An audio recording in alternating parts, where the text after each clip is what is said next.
Beth has an interesting background.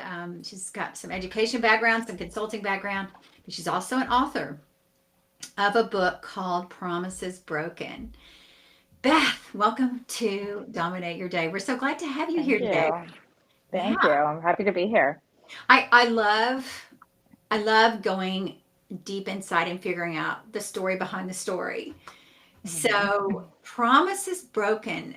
Tell the audience about why you wrote this book and your story that led up to that. Yeah. So quick recap of my sort of career background. I started off, always wanted to be a teacher ever since my younger brother was old enough to hold a pencil and sit in a chair. I've been teaching him. Oh, And I went to college, became a middle school teacher, and then I quickly left teaching, not because I didn't love it, but because I wanted to have a bigger impact. And mm, so my career sort of moved into through sort of assessment, publishing, um, consulting, lots of different areas of education mm, leadership.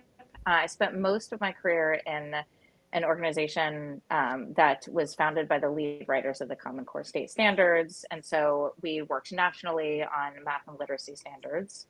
wow. Um, and then most recently, I was the chief of staff at a large charter management organization. So, really large scale, big impact education organizations. I left my role at Achievement First after leading a meeting from my back on the floor because of extreme back pain that I Oh had my been God. experiencing for 8 months. Had knew it was happening. I just kept, commuting into the city 3 days a week, going, working sort of round the clock, 7 days a week, barely taking any time for myself. I knew I had to take care of this health problem, but I just sort of kept my nose to the grindstone and said, well, who has time to go to 7 different doctors to figure out what's going on? So in that moment of the pain had gotten so bad, I had this in-person meeting. I was responsible for all of it. And I ended up spending a good deal of the first day on my back. And the next day when I was immediately on my back, I thought, okay, this is it. I Mm, left the meeting, went straight to the doctor, and he told me to check into the ER. And within 36 hours, I had back surgery. oh my So God. that moment, for my body finally forced me to stop, and it Mm, made me realize that I could not go back to that work culture because it was not working for me. I was not a fit for the expectations of my manager, for the team that I was surrounded with. Sort of all of the factors compounded, and I begged my doctor to write me out for as long as he reasonably could, oh ethically gosh. could, and I took that time and I thought, I knew that if I went back, it was going to start all up again. So I left, and as I was sort of processing um, what I was going to do, I did go back after leave, and I worked for a little while after giving notice. And I was trying to figure out what I wanted to do. And as I was talking to other women about my experience, I started hearing lots of stories of women, different stories, but stories of women whose health, whose mental health, whose Mm, families were being impacted by the culture at their workplace. And, I've sort of always been a person who is like, oh, you should write a book about that. And I've sort of mhm, always wanted to, but never really had that calling of what I should write. mhm, And this was a moment I thought, you know what? I don't have a job yet. I'm thinking about starting a business. I'm not sure, I have nothing but time right now as I do mhm. that work. I'm going to do it and see what happens. So that's where the book came from. And I thought it was at the beginning, I thought, it's really important. I don't just want to tell my story. My story is only one story. I Mhm. want to tell other women's stories. And Sure. so I reached out, sort of did an all call, and I was able to get 5 women who are willing to tell me their stories. They're from a variety of roles, from fresh out of college roles all the way to the most senior executive role. And they were willing to tell me their story and have it be a part of this book to talk about what's unique about being in a toxic culture at a mission driven organization. Mm, So that's the background. I know that was maybe wow. more than you were looking for. No, no, that's great, Beth. And I think I was just thinking one of our other podcast guests had similar story. she just kept going, right? And she Mhm. finally, a friend of hers said, "Wait, you've been going to physical therapy for a year. You think you're really going to get better?" And she actually took, quit her job and Yep. took some time and decided when she went back that she was just not going to go at the pace she was at. She was going to Right. go at a lower pace and even refused to take a VP job or or even a director job. She wanted an individual contributor. So she was Yeah. putting those boundaries up. Exactly. And That's I think exactly that's right. so important. So what were the commonalities you found from these Mm. five women as you were writing this book? Yeah. So the I think the most striking, or the most common element was really the element of surprise, of the people who are drawn to mission driven work are generally drawn to the mission of the organization, right? They're passionate about something. They're passionate about kids. They're passionate about healthcare. They're passionate about helping people. And in mission driven spaces, the product or the outcome is human. So there's a person on the other end of it. So you get into these jobs and you're aligned with the mission. You're really excited about making a difference. And when the toxic elements start to show up, it's really easy to ignore them because you are like, well, we're doing such good work here. I can deal with that. I don't want to be selfish and put myself first. I'm helping these other people who need me. And so there's this like idealistic, you know, entry where, oh, well, we're all doing really good work. So of course everybody's going to behave really well. But Mhm. humans are humans and they don't always show up as their best selves. And so Right. then when you start to see the reality coming in, then there's a lot of denial of like, well, I'm just going to keep going. I'll make this work. I'm going to ignore that. What about the kids? Even to the point where when you are um, starting to recognize that it's not okay, there still is particularly for women, there's that giving, Mhm. nurturing, well, I not putting yourself first, right? So that was Mhm. the biggest, I think, commonality across everybody, was that experience of sort of the life cycle of recognizing the reality. Um, and then there were lots of, pieces, a lot of power dynamics. So either very strong abuses of power from leaders, also hidden power structures. So when decision making and those types of power structures are not evident or clear, Mhm. not being sure who's making the decision or why people are interacting in certain ways. So that's a big piece of it. And then trust and psychological safety is the piece that always comes up that creates a toxic culture. Is if you don't have trust among your teams and you don't feel safe to um, raise when you have concerns, you're not safe to make mistakes and then learn from them. All of that is another piece that just really showed up frequently. When you realized that your health was faltering, were there any other signals you had before then, or are there signals that you can be looking for if you are finding yourself just off, can't get off the treadmill? You love what you do, you're doing mission work. Mhm. What are the signals? Yeah, I mean, I think the biggest one is you see it in leadership, right? You see it in the people around you. So if there can be when things start to become patterns. So, for example, if you make a mistake and there's a difficult conversation about it and you say, okay, I'll do better next time, but then that mistake keeps getting brought up over and over and over again, like Mm, that is not a culture of learning. That is not a place where people can thrive. And if that mm, pattern becomes a pattern with a manager or with a team, then that is a red flag, right? mhm, That is not something that you can likely change yourself. mhm. If it is isolated to a person or isolated to a team, there are ways that you can certainly build a team of colleagues or peers inside the organization and try and help it. But it's definitely something where at that point you recognize there's something I need to do here. Like this isn't going to go away. Wow. So is that the Yeah. biggest kind of trigger you see? Are there any other triggers that Um, besides your health? I mean, yeah, I your health mean, is usually the big thing. The pattern of it's probably you had that back pain and you had to just do a meeting from the floor. Wow. yes. I mean, Yeah. that was definitely there were many instances before where I should have, Picked up. recognized that this is not okay. I think um I had When you something. think about, Yeah. I think signals, and it could be different for all of us depending on, we talk here a lot about Clifton strengths and knowing your strengths, Hmm. also knowing your core values Yes. and knowing what's important to you and why, and people pleasing, Yes. no Yeah. boundaries, things like that. So then Yes. those kind of things cause all these other things to happen, right?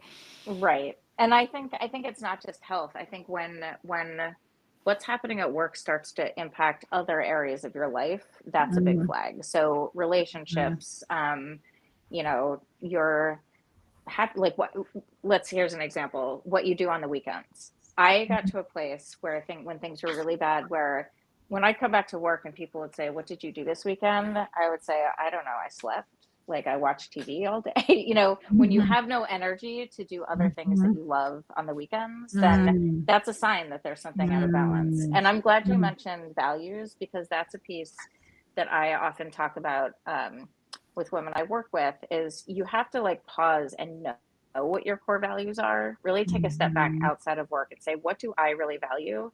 Because if Mhm. the organization you work with does not align with the values that you value, then Mhm. you either have to find a way to bridge that gap, Mhm. or it's not going to work, right? There's a mismatch there, and they're always going to be prioritizing things that are not aligned with your values, and that's where things are going to start to break down. Yeah, that's such a good point, and I think it's amazing how many groups I've led, and I'm sure as you've talked to, consulting with different executives, that most people don't know their core values, and so That's right. you stop and you can look them up on the internet. I keep a list handy, but it's Yeah, one of those things that I think people don't think about, but it is the doorway to your decision making. It's everything. absolutely. And Absolutely. so Yes. I think Yeah. that's powerful.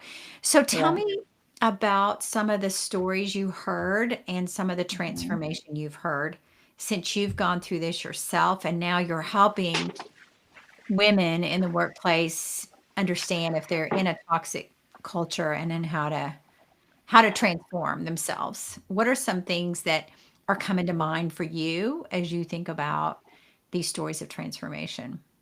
Yeah. I think one thing is being just really true to yourself. And so when Mhm. there's a moment where you recognize that you are changing. So there were a couple of moments in the stories I tell in the book where people, um, there's one actually a pivotal moment where one of the women is looking in the mirror saying, "Who am I? Like, this is not," she was upset about getting some really critical feedback, and she, was in a job that was sort of knowingly chaotic, and generally she could like manage those things and keep on top of those things. And in this moment, she was, devastated, crying, and really upset. And she thought, who is this person? I don't cry at work. I don't get I Mhm. like I have a job that is about managing these pieces.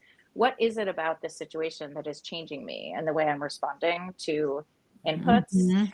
And so that is, a piece. I think I experienced it where I realized that I was, I've always sort of prided myself on being a really strong manager and being very people centered manager. And I realized that the way I was managing my team was actually reflecting other people's values, and I was not able to uphold my own values. And I thought, if I stay here any longer, I'm going to become a manager that I don't want to be, right? That's where the Mhm. values alignment showed up. So Mhm. I think when I've seen women be successful in making the transformation, it's when they are able to step back and look and know what they want for themselves, which frankly, like you said, people don't often know, right? You have to Mhm. do that, taking a step back and giving yourself even a little bit of time to identify Mhm. what you really want and what you really thrive with, and identify the differences, and then say, is that something I can get here, or am I going to need to step away? And it's hard. It's really hard to Mhm. make that change. But I have found that most of the women that I work with do, whether it's yes, I need to go now, or yes, I need to set a date and work towards it, but I need to carve out that time to come up with a path that's going to get me there. Have very many of them been able to stay, to kind of have that conversation with their leader, make the adjustments and stay, or do they all tend to leave? I wish I could say yes.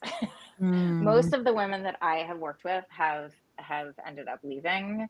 All of the women in my book, their sort of end of their story is exiting the organization. But I don't think that I don't think that necessarily has to be the case. mhm. I do have hope that there are ways to adjust culture and to adapt, things. There are also, and depending on context, there are ways that people can, depending on the issues that they're facing, they can change roles within the same Yeah. organization. They can, Mhm. collaborate with other teams. They can set up boundaries. I mean, like, you were saying before, setting boundaries is the first step, to having to continue existing in a place that's not ideal for you. Is Mhm. okay, if the biggest issues are my interaction with Jolene and the fact that I take work home every weekend, then I'm Mhm. just going to set up boundaries for myself where I'm going to minimize my interactions with Jolene. I'm going to, Mhm. only answer emails from her during this hour of the day so that I can put that sort of blinder up the rest of the day. Mhm. And I'm not going to take work home anymore, right? And trying to figure out the strategies that support that boundary is Mhm. important. To be, really transparent about that. It's easy to say set boundaries, but if you're not in an organization that is going to allow you to set those boundaries, that's where the trouble comes in. So it's not, I never give these suggestions lightheartedly, like, oh, set boundaries, don't take Mhm. work home, right? Mhm. There's a lot that has to go into it, but it is possible, in the right context to do that. Yeah, and I think it's having that kind of relationship. You can probably think back of different leaders you've had, and I can think of different ones I've had when I can really say, I'm having a tough time and I really want to stay, but I really need to be home, or I really need, and I had that with one of Yes. mine. I literally cried and she cried because I was like, Yeah. I know I'm being pulled in both directions and I feel like this is my time to be Yeah. with my daughter. So I took some time and she even let me work part time as a director. Yeah. And it was hard because nobody else was doing it at the time, and it was just Hmm. really hard. But I Yeah. think it's having those kind of relationships. I think it's different when Yeah. you don't have a leader that really wants to listen and help develop a plan that can That's help right. you, because we all go through seasons of life. You're in a season right now with your Yeah. son graduating, getting ready to go to college. You got a lot going on, Yeah. and there's a time, and how much you can bring into your work world based on what's going on in your personal world. So That's right. That's yeah. right. So, and I think Yeah. we as women, I see my daughter, she's got 4 girls. I see her just go, go, go, go, go. And I'm like, oh my gosh, she's gonna burn Yeah. out. But I can't tell her Yeah. that. Yeah. Exactly. But I think it's Exactly. something we as women tend to do. So, Yes. what have you Yes. found has helped you since you've been on this journey and you've been able to slow down and really think about boundaries and think about what you need? What has been the most helpful advice, or did you have a mentor or a coach or somebody that came along that helped you when you were going through all this, or did you just kind of figure it out yourself? I think I definitely had friends. So my biggest piece of advice is to build a community of support. Mm, Both, and I think it's important to have some level of support within the organization, and it's more important to have a community of support outside of the organization. Internally, people sort of see the context and know the context. So you have that, like, a mhm, sort of sounding board of what's happening. It can also be really challenging because it requires a great level of trust if you're going through something really hard internally. mhm, The external support network is really what I have found to be the strongest piece that sort of helped me get through those moments and has helped me sort of make the decision that I needed to remove myself from that. I think if you have a strong network of support, they can reflect back to you. Like, people would say to me, I hear you giving other people advice to Mhm. set boundaries, to not, overdo it, to put themselves first, to put their health first, but I don't see you doing it for yourself. Right. And then to sort of reflect back to me, I thought, you tell other people to, prioritize their health, but I don't see you doing it. Right. So Mm. having those people who can be honest and support you, and also, for folks who are early in their career, people who can provide that perspective of, no, actually what you're experiencing is not okay.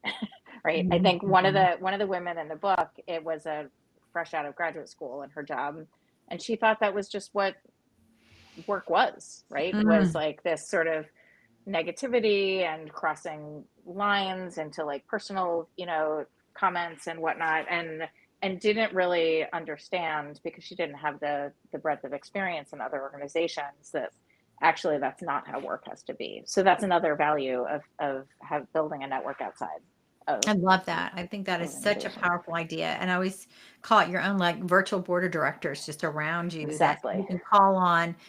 I didn't realize how much I needed this until recently. I've had different people I'll just pick up the phone and call them and say, yeah, they're on there. I'm going to call them and ask about Hmm. this.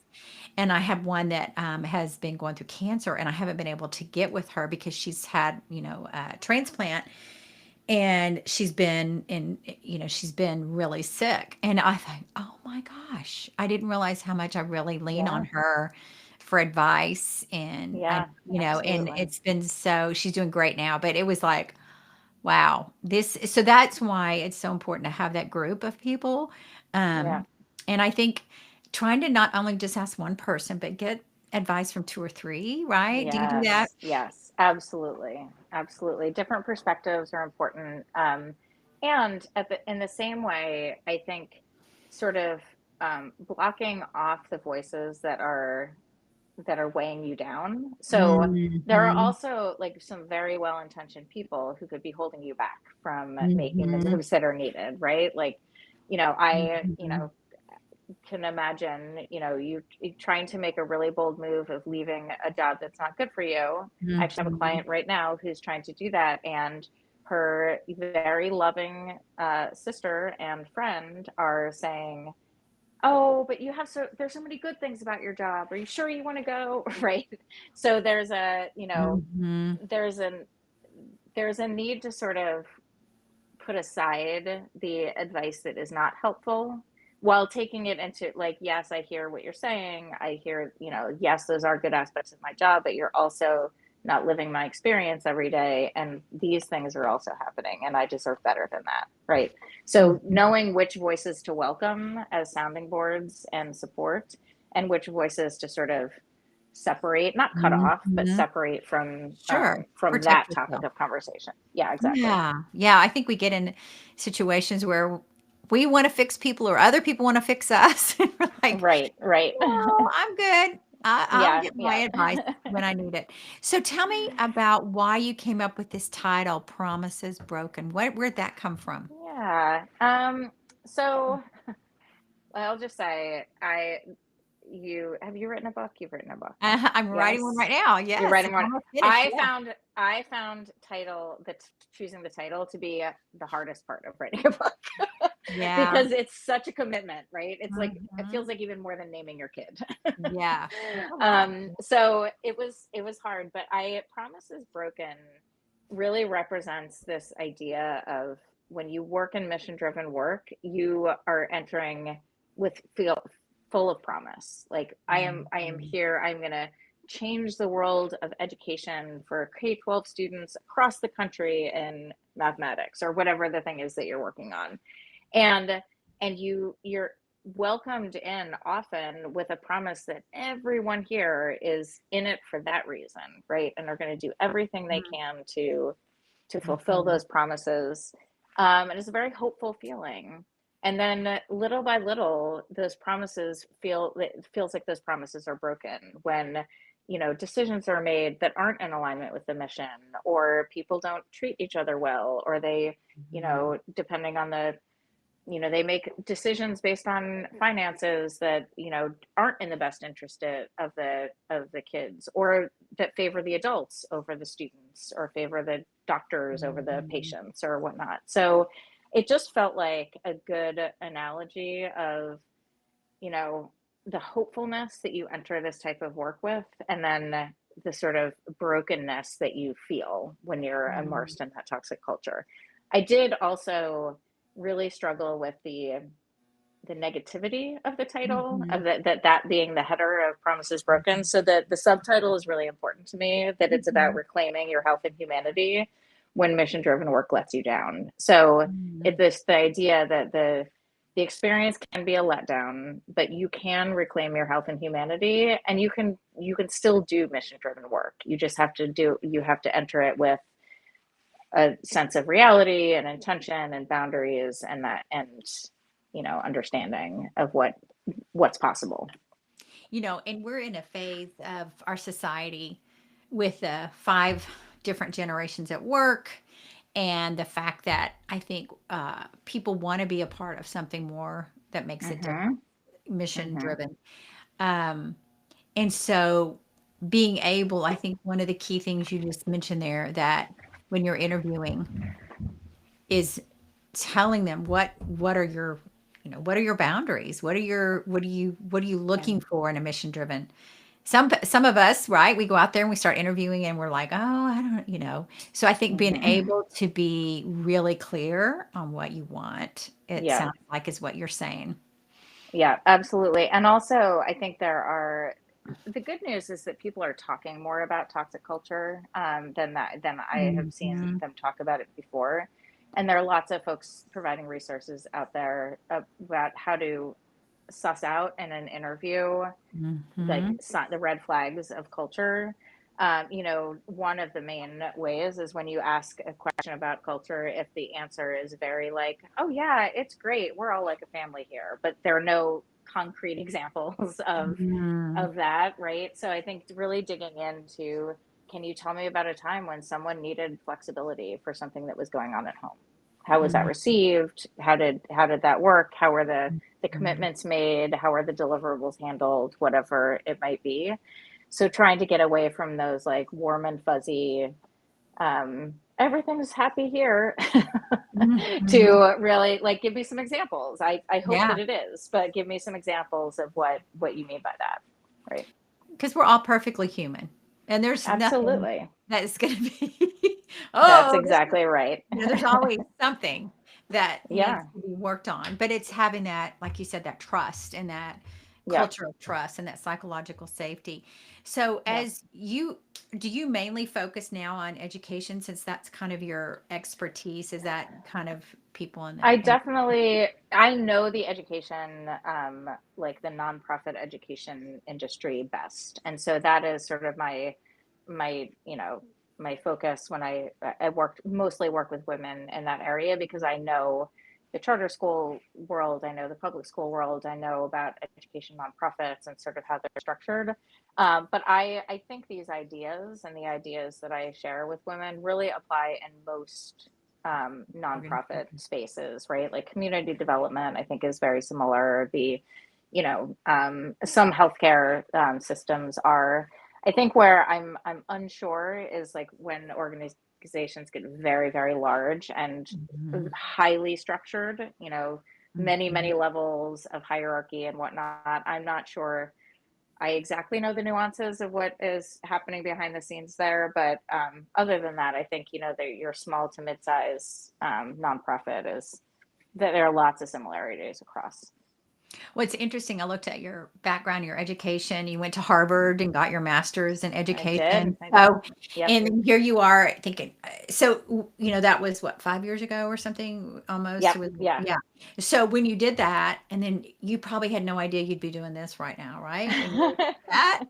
It's true. It's funny. So that was my second master's, and I did that master's at a transition point in my career, and it's actually that experience is part of why I'm doing this leadership coaching for women who are sort of moving from senior management to executive management. I had been at an organization the same in growing roles, but in sort of the same senior role for 10, 11 years. And I knew Mhm. I wanted to do something different, but I wasn't sure what I wanted to do. And so I had, because it was COVID, and all of my travel stopped, so things slowed Yeah. down a little bit. I had the opportunity to go to Harvard virtually. It was the full Harvard master's program, but it was all online, Wow. and otherwise wouldn't have been able to do it. I had kids in high school at the time, so I was able to. My degree there is really in um, more focused on organizational leadership. Mhm. So while I was from the Graduate School of Education, it was, I really spent the time leaning into what is it I have liked most about my work Mm. in the past few years. And while the content of the work I was doing was education, math standards, ELA standards, what I really loved was building the organization, and was, Mm. building the systems that help the organization function effectively and all of that. So that it was that experience that led me to the chief of staff role. And then that really has led me to all of this work around how organizations function, effectively, and treat their people well, and then thrive in the long run. I love that. It's funny because we go out, like what you just described your story of going and saying, "Well, I've got this opportunity. Let me go get my degree, another Yeah, degree yeah. at Harvard, and I can do it at home." Wow. But then look what it led you to. Yeah, And it's like this congruence of all these different experiences you've had, and then how you've been able to transform yourself with that and be yeah, your authentic absolutely. self serving others. Absolutely. Yeah. So Beth, as we get ready to close out, you've shared a lot of wisdom for women who are looking at where they're working and how their health is and the triggers. Is there anything else as we get ready to close out that might be coming up for you that maybe I didn't ask you that is coming on your heart right now that you want to share with our audience as they? Yeah, I think the most common sort of the most common thing I hear from women is I don't have time. And we started this call with me saying, "Oh, everything's chaos. I'm moving, and my, graduation party and whatnot." So it always feels like you don't have time. Mhm. But so the thing that I want to say is, if something is not right, you do have time. If something doesn't Mhm. feel right in Mhm. your heart about what your current situation is, Mhm. you can make the time, that you do have time. And it's important to find it, because if you just keep going forward without making the time to step back and say, what is I really want, and what do I value, and how can I find what aligns with that, you're always gonna feel like you're behind, and don't never have that time to do that. And I love the fact that you took action and said, okay, this Yeah, is what I've got to do. And that led to each yeah, thing, led to the next thing, led to the next thing. yeah, yeah. So, where can people find your book, Beth? What's the best place to find it? Yes, that my book is on Amazon. They can also find it on my website, which is Almavina.com. And there's a page there that where it can be ordered directly, or it is on Amazon as well. So either place. Right.